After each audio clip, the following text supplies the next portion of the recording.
Okay, we're going to call the meeting to order. Today is August 5th, Board of Health meeting. The first item on the agenda is to read and approve the minutes of the July 1st meeting. I'll give a few minutes to my fellow board members and look for a moment to approve that. That was my to-do list to read at lunchtime, so I read it. Yeah, I had a chance to look at it too. Did you want a moment? We've already looked at them. Good. You want a motion? Sure. Okay. So I motion to approve. I second that motion. All those in favor? Aye. Aye. Before we get started tonight, just wanted to give a point of information. Good evening, everyone out there in the audience. As you can see from our agenda, the Board of Health has had a busy meeting tonight. We will not be entertaining public comment for any matters other than those identified as a public hearing. We're happy to take any written testimony or concerns. We've received some before in regards to the UV pilot program. We're in receipt of all the emails and letters submitted to date. I just want to clarify that before we started. Okay? So with that, I am going to turn over the meeting to Lisa regarding the UV pilot program.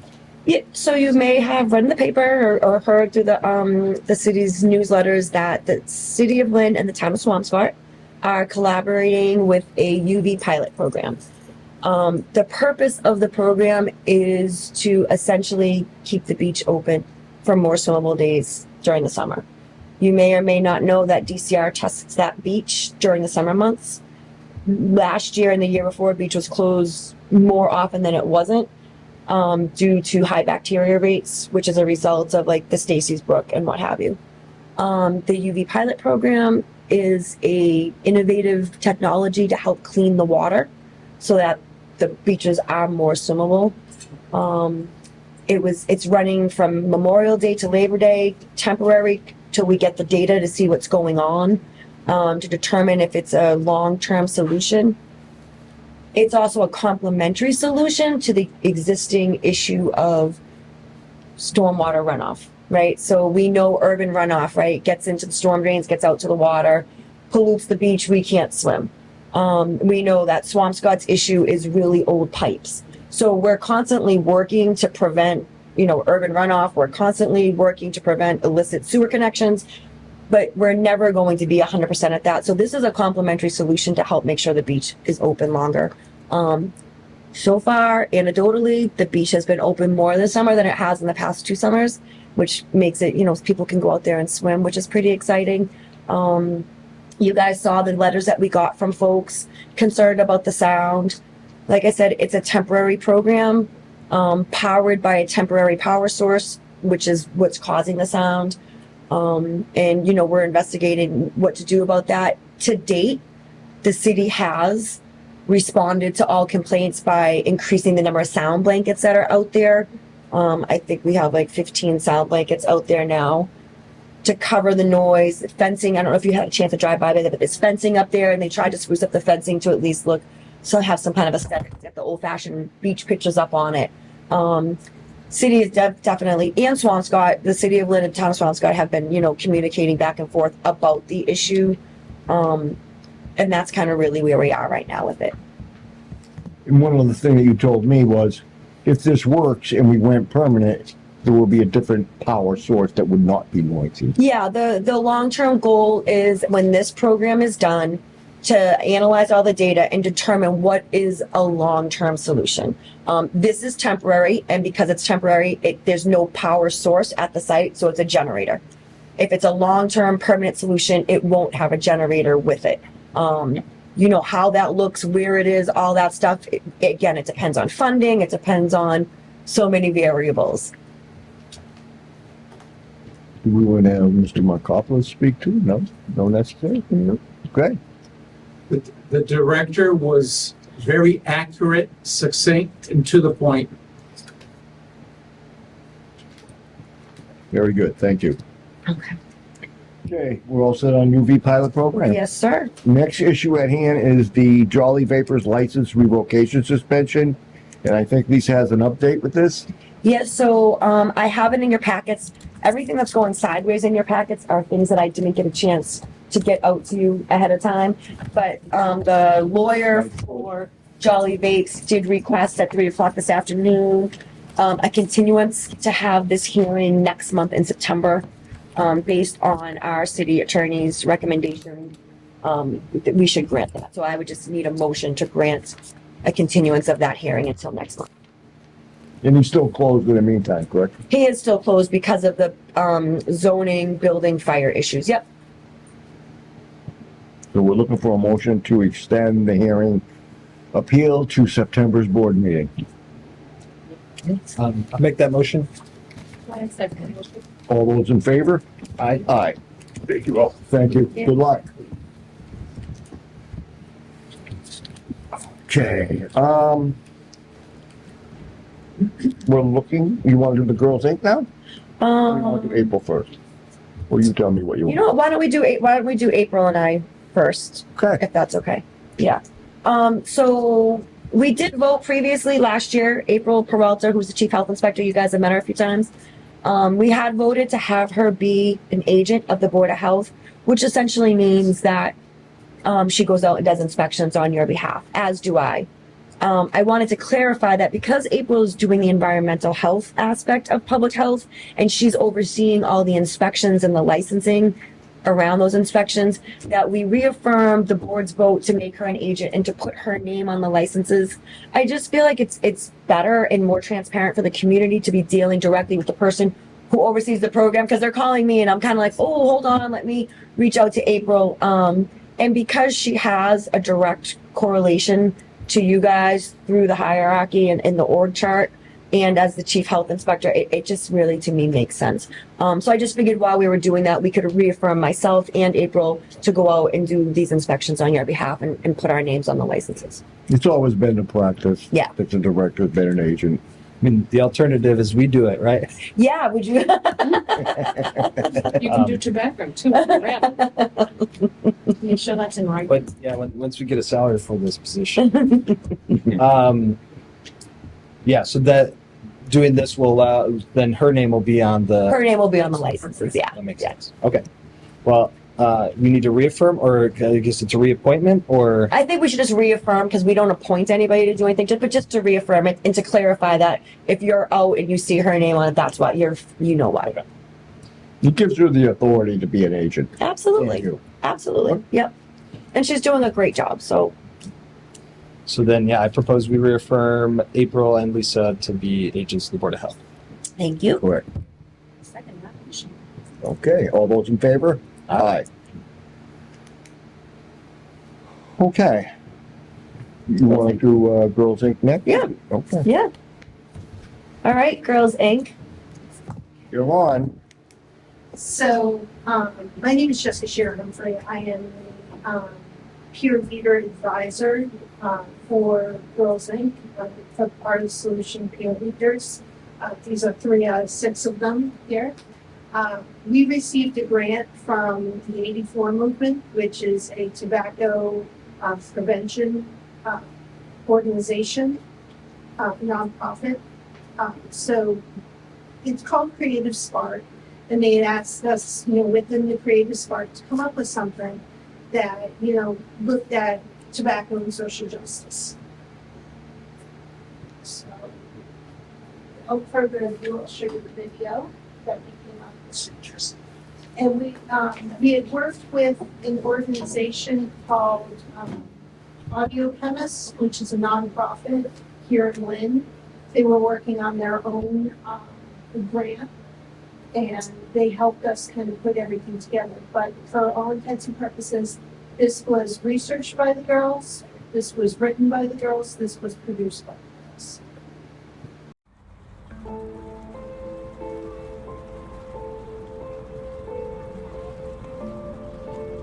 For years, big tobacco companies have been targeting vulnerable populations and advertising and focusing their sales campaigns on youth and minority communities. Lynn, Massachusetts is no exception. Lynn is a city just over 100,000 people located about 10 miles northeast of Boston. Over 40 languages are spoken here. 13.7% of the residents live under the poverty line. It's a place where struggle and survival go hand in hand. and where people are used to being overlooked but never ignored by industries that profit off addiction.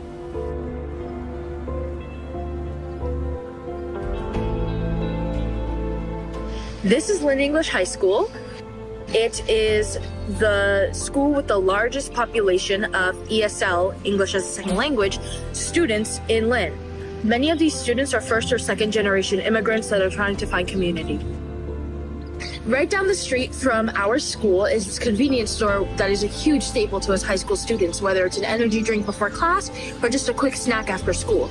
Either way, we come and go down here a lot, and it's on the same street as our school. But now, this same convenience store is a licensed tobacco retailer.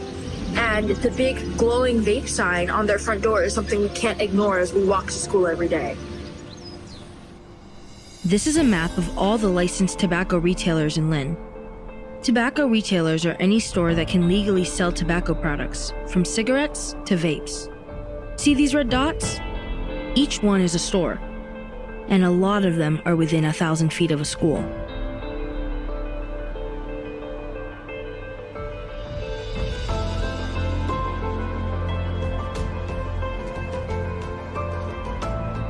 According to the American Cancer Society's Cancer Action Network, this isn't random. This is a system, a business model. The tobacco industry has spent decades targeting low-income and Black communities, offering cheap products that cost people their health, their time, and their lives. Addiction isn't just personal, it's political. There are 16 times more tobacco retailers in Lynn than there are Dunkin' Donuts. And if you're from around here, you know the impact of that statement. That's why the vape sign isn't just some neon ad. It's not just a sign we pass on our way to school. It's a reminder that they're still targeting us. And the worst part? It's working. Data from the Massachusetts Department of Public Health states that minorities make up 40% of Lynn's population. It is also shown that in these denser minority areas, there are more tobacco retailers. In these areas, there's a higher prevalence of low-income individuals and limited English speakers, making it a threat to environmental justice. Environmental justice is the idea that all people, regardless of race, ethnicity, income, or other factors, deserve equal protection from environmental threats and equal access to environmental benefits and resources. Compared to neighboring communities, tobacco retail density in Lynn exceeds other towns, the county, and the state. The nicotine retailer problem goes deeper than just numbers of outlets. Existing research has found correlation between retailers and the numbers of smokers, as well as lower quit rates. It's hard for someone to quit when they're constantly reminded through advertising and outlets. Do you think it's fair that we are being targeted?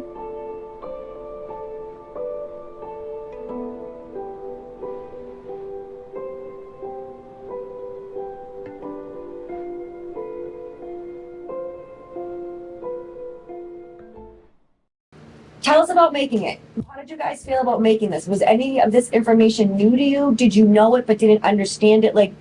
When you saw it on paper like that, did it make a difference to you? Yeah, whenever we'd see a map or something, it was kind of alarming to look at, especially if you see it in comparison to other cities, like Marblehead, for example. It was a stark difference for somewhere so close to us. And each of us put a lot of our time and effort into making it. So I'm glad you enjoyed it. Yeah, it's great. Sorry.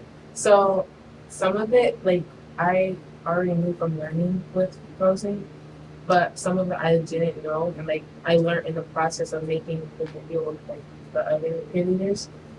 I forgot about the question. Listen. Just, how you felt when you saw this information in black and white, when you were making this video, what did you think its impact would be, and how did it impact you to make this video? How it impacted me to make the video, or seeing it in black and white, is because everything on it was true. It's just you're targeting youth and all that. So I agree, it was true. I don't know how to answer. when I seen it, it was I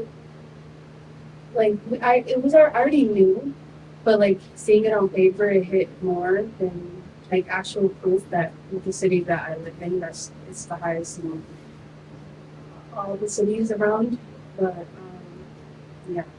And something that really shocked us the most that we kept bringing up was the Dunkin' Donuts fact. That's a good That one. there was tobacco retailers in Dunkin' Donuts, because I feel like I can't escape it when I'm walking through Lynn. Everywhere I turn, there's Dunkin' Donuts. To the fact that there was like 16 times more tobacco retailers, we really wanted to highlight that in our documentary. Does the board mind if I ask a question?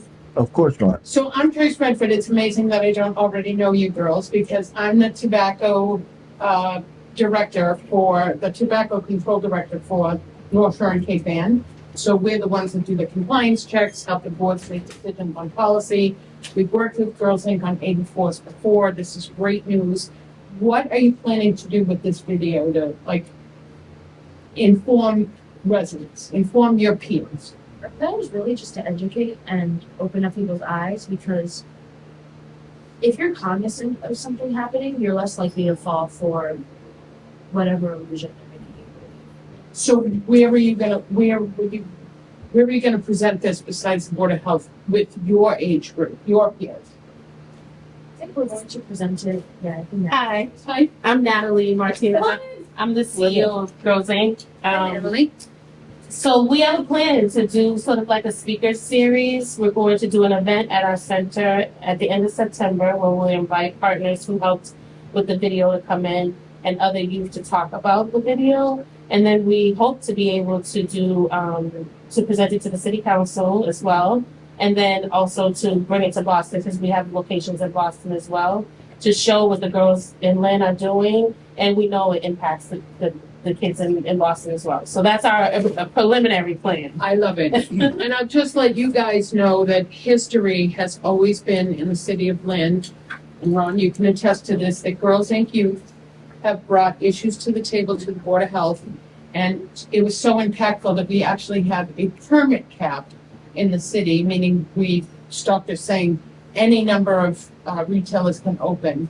And it was because the work that a Girls Inc. group did. So I hope you're involved as we move forward, trying to even reduce that further.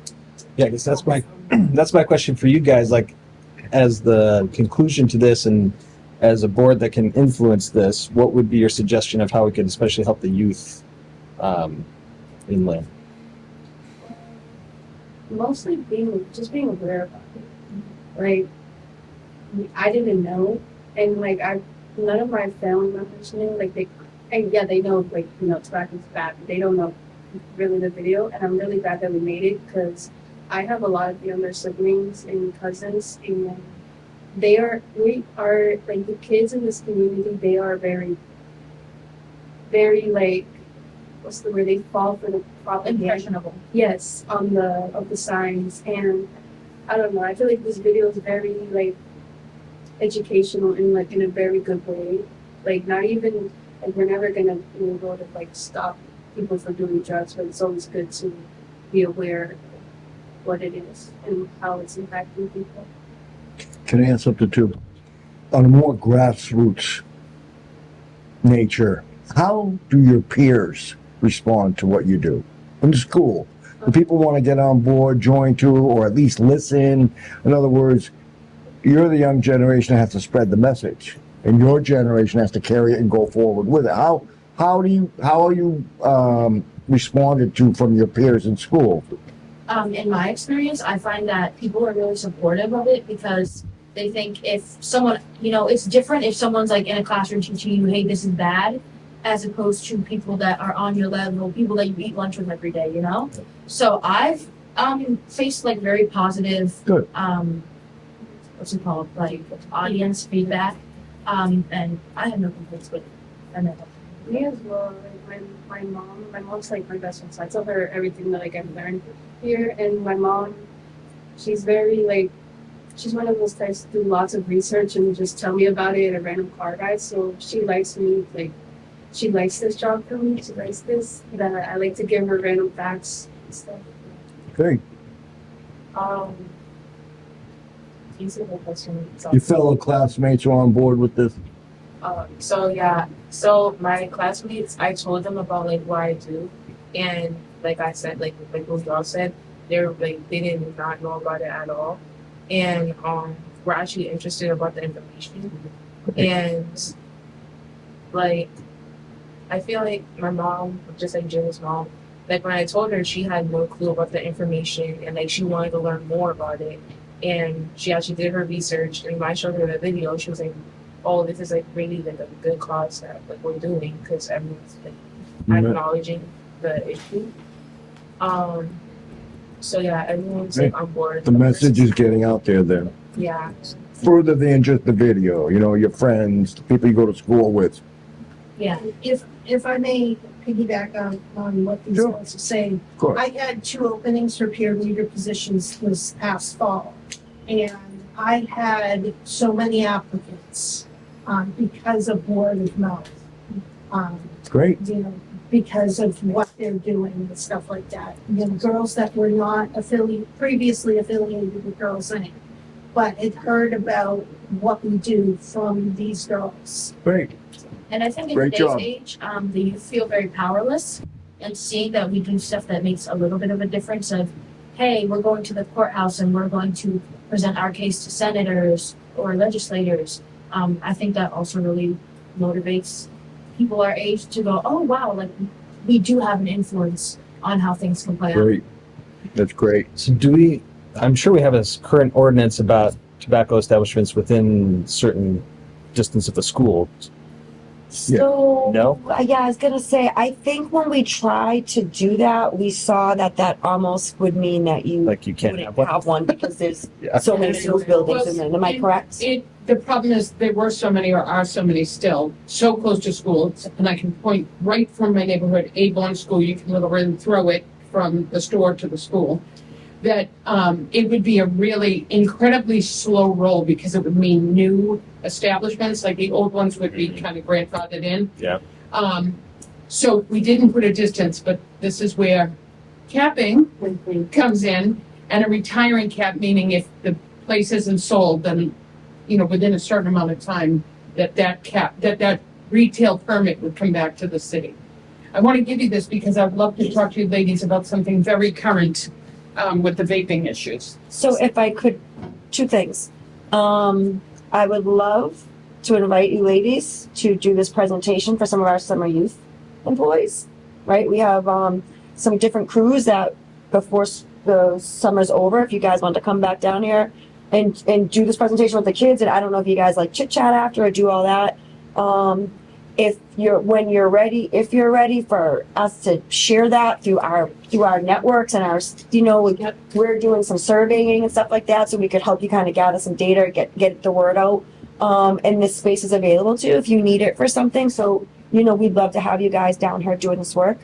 I will also point out to your point about the schools, the city of Lynn the city council did just recently approve a new zoning ordinance, and the new zoning ordinance does require that any sensitive retail, which would be considered adult tobacco stores, will have to get a special permit prior to being even able to get a license from the city of Lynn to where they're located. So they are trying to be mindful now, like in that new zoning ordinance that, you know, we don't want them near a park, similar to what we did with the dispensaries, and we made it work, right? So, but yes, the whole conversation leads into there's discussion of the retiring caps. I would love to just ask you ladies to stay if you'll just hear, because this all relates. This is all interconnected. Yeah. So, can I start with the flavor thing, just to give the Go right ahead. So, we had a meeting today with the AG's office, which I've been fighting for almost 2 years now. These ladies can probably attest that what I'm saying is true, that in Massachusetts, we're not supposed to have flavored vape or cigarettes or anything in the retail outlet. And the state law required that merchants, tobacco retailers, have a manufacturer's letter basically attesting that their products aren't flavored. Well, everything is flavored right now, but they have these letters. So the AG's office, we talked to them today about what what can we do? How can we fight this? We can't do it at the local level. 8,000 some odd retailers in the whole state. Boots on the ground, that's me. So the recommendation, and I brought this up once before at a prior meeting, that we're going to send a letter to the retailers stating that they can't have these products in spite of the fact that they have these manufacturer's letters. We were going to send it out earlier. There were some other interventions that were happening that kind of have been trumped by legal issues in other states that we just don't want to bring to Massachusetts. And we are in a unique position because we're a home rule state, meaning there's Board of Health in every community, fire department, police. We're not county driven. So my intention is, and it is going out, in fact, I sent something to Saugus because they weren't at one of the meetings where we had the directors actually do a smell test. And this is what I would love to go over with you ladies at some point, to send a letter to the retailers and say, regardless of the letter that you have from the manufacturers, you have to remove these products, these lines of products. It's not just a product, it's lines of products. And if after that 30-day time frame we give them to clear it out of there, which they've been selling it too long already, if it goes beyond that, we're going to enforce at the state law level, 1,000, 2,000, 5,000. And the AG's office came up with a brilliant idea, which we've never done, and it's that the not the manufacturer, the distributors kind of are out of the loop. They got the loophole. Manufacturers are supposed to send the letters are lies, the retailer's held responsible, and the distributor who's dropping this stuff off, nothing happens to them. So they want us to send letters to the distributors. There's two big ones, J. Pollock and Cormac, but there's a lot of little ones. And that just gives us credence for, we informed you. The same way we inform the retailers for 30 days, we're going to inform the distributors. These are products we know are flavored, don't deliver them unless it's a smoking bar and we don't have any in our catchment area. And hopefully we never will, because there's only 18 in the whole state. And it's a place where you're supposed to consume the tobacco product, all of it, while you're there. Well, no one's going to consume a whole pack of cigarettes or 40,000 hits on a vape in one trip to these places. So that's really important, and to know what's happening, and it's really happening. We've got affirmation from the AG's office. We've already had our health directors, for the most part, agree. The boards of health have agreed with the health directors.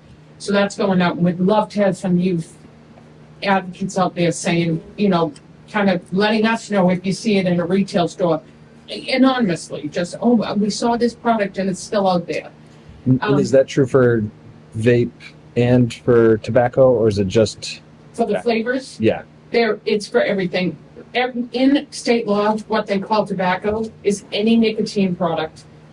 And in the case of vape, it's regardless of nicotine content, meaning even if it says 0, it's gotta go. So it's kind of far-reaching in that way, which is good. And I will say, for the most part, and these young people can attest, nothing combustible, not even the little cigarillos or whatever. For the most part, the flavored stuff is out. What isn't, and what is coming in waves, is the vape products and now pouches. High concentrations of nicotine in a pouch. You swallow it, and they're not supposed to be flavored, and they are. So we're moving those are already illegal too if they're flavored, right? Yes, but they all have a letter. So we have a letter, and the retailer says, but I've got the letter, and they're all different. Like, there's not a format for these letters. So one of them is signed by Shirley, like Sincerely Shirley. Well, the guideline is you have to say who you are in the company, you're a CEO or a legal representative or whatever. And in spite of that, even when we have that, we know that some of the products that they've written are not flavored, are absolutely flavored. And part of it too is they come out with like new lines all the time, right, to combat it? Every day. Yeah. And Crave just happens to be one of them. You guys, it's not like they haven't heard of this. This is out there. Crave and Eris and Bricks are all three big companies, and we think that Eris and Crave are the same company, the same manufacturer. And they can respond to, now don't forget, Massachusetts is the only state that has full flavor restrictions. California has some counties, New York has some counties. We're the only state that the whole state is supposed to be flavor-free. Well, they used to sell all the crates and they had a color, like this one was blue, this one was purple, this one was green. And they said, oh no, that's just because people like the different colors. Well, they were because they're different flavors. The purple was great, the red was whatever, cherry. Well, cities and towns started responding and saying these are flavored, get rid of them. And Crave changed the packaging, all of it's gray. The names haven't changed, but the packaging. So they've responded that quickly to Massachusetts specifically. So we have to try and get ahead of it now that we have all these young people addicted to these high levels of nicotine. And in an adult-only establishment, a nicotine vape can only be 3%, nothing higher than 3%, unless you're adult-only establishment. But in all of these nicotine products, they're much higher, like 10%, 20%. Wow. In one little tiny pouch, it's worth like a carton of cigarettes. We had, if I brought it, I would show you. I'll bring it the next time when we're talking about it further. But what the pouches and the vape are equivalent to in terms of packs of cigarettes, so you get a visual. Like this one little vape product is the equivalent of a whole 10 packs or a carton of cigarettes. So we're not only getting them addicted, we're getting them addicted faster and easier. So that brings us to the cap, the retiring cap. So as the young people said, we have 16% more or higher than the state in Lynn in terms of number of retailers per capita. And also part of their presentation was even the visual cue going to school or in your path, and if you happen to be walking down Union Street, one of the Girls Inc. things presentation, I can't remember how many years ago, took at the time Councilman Crichton and Councilman Cahill to walk down Union Street, and there were 14 permitted establishments on just Union Street alone. That was more than all of 1904. So they're comparing us to Marblehead and Swampscott, but even our 01904 that has the most single-family homes, and I would say probably socioeconomically the highest socioeconomic status in the city, there were less than 14 that there are on Union Street. So it really is the best way we can, well, the best way I think, as you guys have heard before, is a retiring cap. Meaning if a store goes out of business and isn't sold because we're selling the value of your business with a tobacco permit, or someone is selling the value of their business with a tobacco permit, or the ability to have tobacco. It doesn't just get carried over. You have to come apply for it in the city, but you have that time frame to make it yours. I'm a new owner. I'm coming in. I am going to sell tobacco. But if the store closes or opens and says we don't want a tobacco permit, which has happened, a couple of establishments on Union Street decided that, if that time frame that the board decides, 30 days is what a lot of our surrounding communities have done, if it goes dormant for 30 days, then it comes back to the city and it's retired.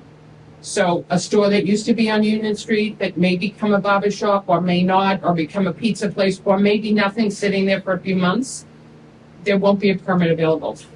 And it's still a slow roll, but it's faster than like grandfathering in distance to a school, and other communities have a much better opportunity to do that because they have less permits in their communities and more distance between each location.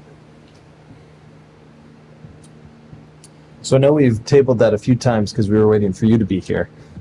But I think where we landed on that was that we're good with the idea. We were just trying to come up with what do you do if somebody is away and not permanently closing. And I think the idea was like if they give us in writing, hey, I'm going to be away, they can get some sort of grace period. But I would fully support. And I think cap. Jim Lomano gave the board some feedback about other communities and that it was okay, and that I do agree that if there isn't something in writing, and this is because we're a big city and it's so hard to keep track of how many and where they're at, are they away for a month or whatever, was to say that a time frame for their renewal. And the good part of that is in Lynn, we don't, like in every other community in our collaborative, they have an annual renewal. But because of so many retailers have them here, and probably food service, I'm sure it wasn't just about tobacco, it's not annual. It's, yours will be annual as of January, but yours will be annual as of July. So in its entirety, I think that's fair. If we can't contact the retailer to really take it back, I think that's reasonable. But I also think it's a good idea, city this large, that, like I said, I think the last time I was here and talked about it, I think it's a great idea to, like, we sent you notification and we didn't hear back. So we are going to take some action towards ending the never-ending process of tobacco permits. So in the first instance, if we saw a store closed, I mean, just wiped out closed, it's just, signage is down, and they did not notify us, we could assume that that license is turned back to the city and just take it off the list. So no one else is eligible to get that license. Are you Unless asking if someone that's buys- what that is? Yes. Okay. Unless And we someone don't buys even the have business, signs right? down. Like if you, in other municipalities, if there's a sign, I mean, in Saugus, here's a perfect example. Essex Vape was on Lincoln Ave, a street in Saugus. They were probably there, this is at the onset of vape coming in. They were there for like a year. They moved to another location in the center of town, put their same sign on the building. That was at least 7 years ago, and both of those signs are still on the building. The business has been gone, it's never been replaced, the sign's still there. So I would say that's not the criteria. Like I say, if there's some real good indication, and even if you send me out, like, we're looking in, the shelves are empty, or they have food in there, and a month later I go back and say, the chips are still on the counter. So obviously there's a problem there, because that's more than just tobacco. But I think, if it's dormant, signs down, whatever, then yes, that's definitely, it's retired. And we do that, like Danvers had one in a mall, the store closed, it was closed for 30 days. Someone came in like 3 months later, wanting to open a store at that location. It was like, the time has passed. You can open a store. We're not saying you can't have a store here, you just can't sell tobacco or nicotine. So in the case, person has an active permit, he's paid, he's good. He goes to Greece for 4 months, doesn't tell us, so we think he's closed shop. Well, that's when we said the city was gonna say, if they're notified, like I drive by and we Right. didn't comply in strict or whatever, or these young people called the health department and said, oh, we noticed that this store's closed, they're retired. That's when that would trigger a letter from the city to say, what's going on here? But what I was leading to was, how do we tell everybody they have to do that if they're gone? Maybe a letter. We can send it out with their annual licenses. Their annual- Yeah, we can say, Okay, good. new regulation is that So you they know, need they've to been told in notify us. writing, and it's their responsibility to respond, or they could lose their Well, it's the permit. way we conduct anything in the city, like how do you notify people of zoning code Right. changes or whatever? You post the notice, you do everything we are legally required to do. And in addition, send something out with their permit. That's what you're required to do. I mean, knocking at someone's door, and the idea that that scenario is not uncommon, right? Someone goes back to their home country for whatever reason, vacation, a death, whatever. But it still should trigger like, oh my God, there's been food sitting in there for 4 months too. So it's not just about tobacco Right. coming back, but like other issues, It's being a responsible permit holder, no matter what the permit is. Exactly. And being a responsible city, if we're informed, like kind of keeping an eye on what's going on there, the way we would if there was some activity that was like uncanny. Someone should be kind of keeping an eye on that place. So how close are we to making an official proposal? I guess, are we ready for that? I mean, I think we just need to figure out how we're gonna actually enforce that. Like I'm sitting here thinking, okay, we drive by a store, it looks closed, we mail out a letter to the contact on the license, we post the store, you have 30 days to notify us if you're utilizing this license. If not, the city will be taking it back, right? You would think that even if you had gone somewhere for longer than 30 days, like out of the country, you have someone checking your mail, Right. right? You know what I mean? Like, so we could say like, hey, we mailed it to you, we posted your property. Plus, they know on your before front they door. left. They know before they left. That's what they. Yeah, I Right. feel like that's an extra step, right? Like if we inform them, like if you're going to leave, you need to let us know, and if you do, then that's fine. You get that It's grace open period. for the payment period, because Right. that's the other thing. If someone left for 4 months, but 2 months ago Their they're, license expired. yeah, like Yeah. they should be paying the city for the permit. Right. Because then it's not an active permit. You know Right. what I'm saying? And I will tell you, this is way more, and I know we're a much bigger city. I live here, I know. We're a much bigger city, and we're doing more with less for retailers who are selling poison to young people and adults. And if you're an adult, that's one thing, but if it's like, if we're trying, really the goal is to not have access to young people, then I think that we're doing, the city has gone, like, I would say, we're gonna win an award by the tobacco industry for like really taking our time and dragging our feet, because they get to hang on to this thing that, you know, isn't healthy. And it, you know, I think we're being more than fair. And like literally other cities with retiring cap, they just say, oh, it was closed for 30 days. Okay, you know. Yeah. They do have an annual permit, which is a little different than here. So sort of Lynn is like always in the role of, when does your permit expire? Did you just pay last month and then you went away for a month? I think the other thing we want to consider is, you know, we assess late fees when they renew their licenses late, but we may want to put a cap on that and say, outside of 30 days late renewing your license, we're taking it back. Yeah, that's a way to take it Is that back. something also like, you know, when we put the notice, if they Oh, yeah. forever, for whatever, they go away for whatever months, and then you put the notice and notify them, is there something that could say on the notice saying like, if you don't renew it within this time frame, like it's not renewable? Yes, and just so you guys know, we have to come up with draft language and have a public hearing. So there will be plenty of opportunity for people to know. I think what we're really trying to come up with is, what is that language to have a public hearing about? Yeah. Right. Then we can post it on our website, send it to everybody. Oh yeah, I'm not. It's really just a matter of agreeing on what the language should be. Yeah, what- So I think maybe that we should work on drafting something and having that for the next meeting, Yeah. and then we can review it at the next meeting, and then we can put down a public hearing. Yeah, and I think it sounds like we're in agreement of this, right? So like, the premise, yes, if you notify us, then you get a grace period, that it's still within the time of your license, but if you look closed, we're gonna like give you a notice, and if you don't respond, then you lose it. It always makes sense to put the onus on the recipient of the benefit to do what they're supposed to do on time. It's not our job to babysit and make sure that you do it on time or you lose it. It's your job to do what you gotta do to keep it. Without a doubt. So, I That's mean, why I that's- said you guys are doing way more than every other board that's in our collaborative. Like you're But I going, mean, we're really not making anyone fail. They fail based on their inaction. right. Sure. We're just It's making, notification that is important. Like everybody has to be informed. right, that's the big part. That's the biggest piece. And public hearing is like one of the major things, sending out a notice with, you know, to all the retailers that hold one. I mean, these are things that are really great, because really, if it's anything else, it's a public hearing, right? We Yep. decided this, we changed the regulation, we posted it, you weren't there, you didn't come and say anything about it. And I will also tell you, retailers, responsible retailers like this.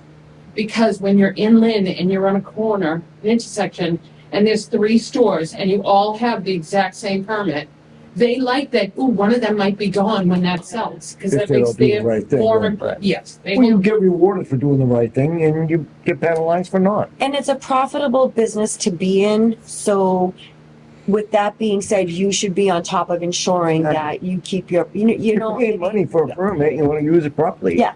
I think it's our responsibility to make sure that it decreases. This is really exactly. So, right? yeah, I won't shed any tears if anybody's not running their license on time.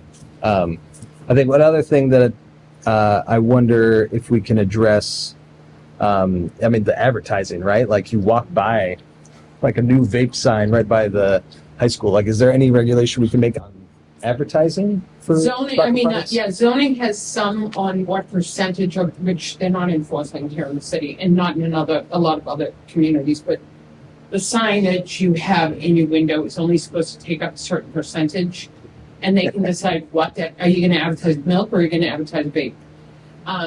But it's a First Amendment issue, and we won't win that one. But if we can't do, you can't have it sell tobacco within a school, can we at least have, you can't advertise for tobacco within a certain distance from a school? I would say I'll check with our legal and obviously Jim, but we have legal specifically around these issues, but I know this has come up before and it really comes down to, and the industry will fight big. Oh, I'm sure. Winchington had one sort, not Winchington, was it? Whatever. It's a small, tiny town and they're gonna say we're gonna prohibit tobacco. And there were helicopters flying over and the industry spent a lot of money, and here we are in Lynn, it'd be like full court press. They have every member, they have lots of billions of dollars to fight us. And so I'll ask if maybe at least that, but then I think the zoning board is the way to go. If they could just say, we really are gonna say, you have to have only this much space for advertising. But they do have that regulation already. That regulation, Larger industry. yeah, it does exist, yeah. Yeah, there is only, you're not supposed to have all your windows covered with any kind of advertisement Right. in a store. You can't see in if I was somebody. just gonna say, and it's a safety issue. It's like when the police drive by, is someone getting held up Yeah. or, whatever. Right. But I mean, you can sell tobacco, that's fine, but advertising to kids is a whole nother ballgame. And the percentage, it's 64%. I don't think I finished this statement earlier. You are 64%, young people, 64% more likely to initiate if they just walk by signs, not even going in the store. So when you go in the store, there's all other different kinds of advertising, the Powerball, the other thing in one of your pictures, which I noticed, I wish I knew what store it was, but I've got to get out there and do this, is state law prohibits any countertop displays. So the ones that say Crave and they're all lit up, those are, it used to be that it couldn't be self-service, so you couldn't just grab it. But when state law came in, because of all these big products looking like other things, and they're beside the energy drinks, so adults are not, they're blinded to this stuff.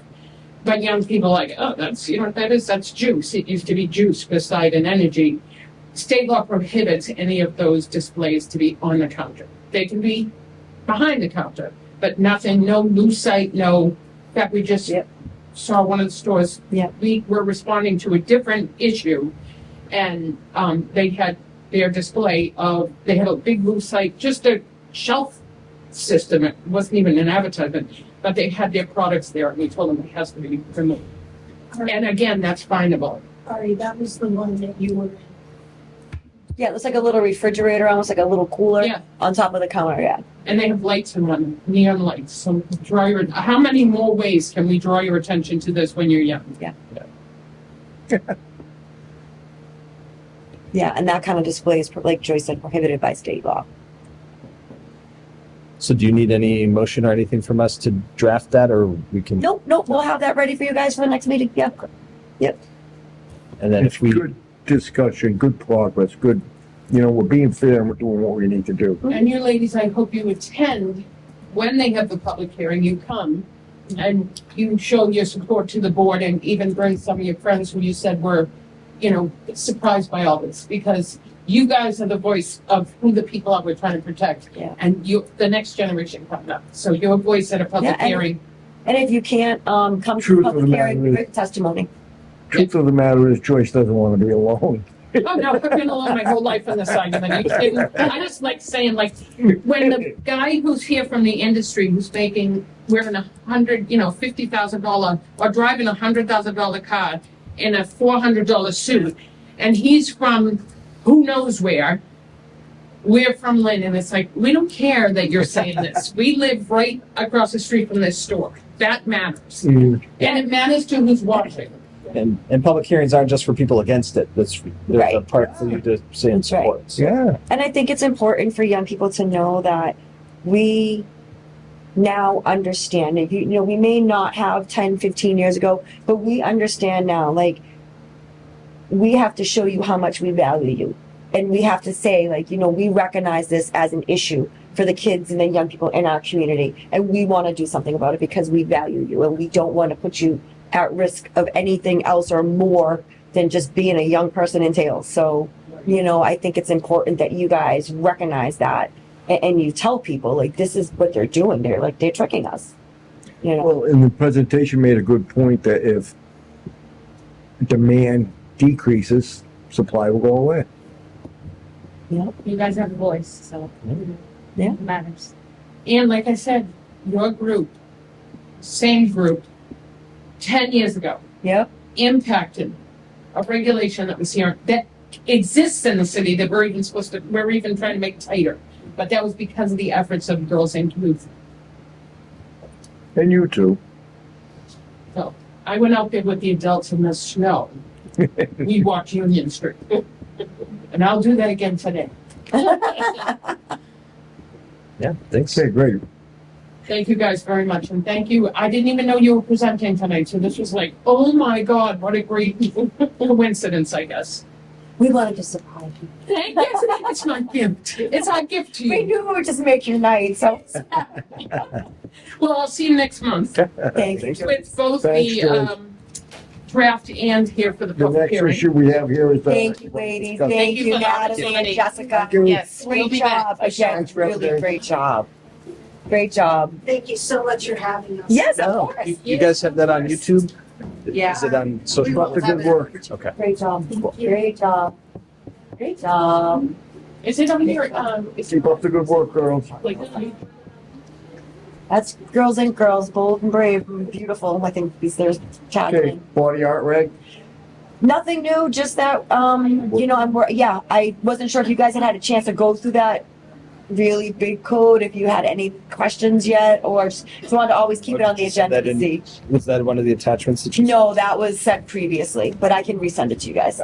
Actually, you know what I can do is I can print out a copy of it for you, 'cause that might be something that's easier, like to Or just. email it, It's a lot of trees. if you want to email it. Yeah, I can email it to you I again. can just- put it in my- Yeah, okay, say that again, Rocio? It's a lot of trees. Well, yeah, I mean, however, listen, I personally, when it's PDF something files. really big, okay, I prefer to sometimes have it in paper, No, I but I'm old, so. Okay. So, Well, I'm going to take it off the computer and put it on paper. yeah, well, there you go, see? I'm real old school, because I gotta get somebody to show me how to do that. We can print it for you, it's all right. We can print it for you. All right, so when are we meeting next? Next meeting, we got Labor Day, so. Yeah. Can it not be September 2nd? So Say that again? Oh yeah, that's like. September 2nd. Yeah. I don't think we can, because I think that's the primary. Okay. So it could not be September 2nd. I would do the 9th. So that would be me, we would be looking at like the 9th or the 16th. 9th would be better for me. See.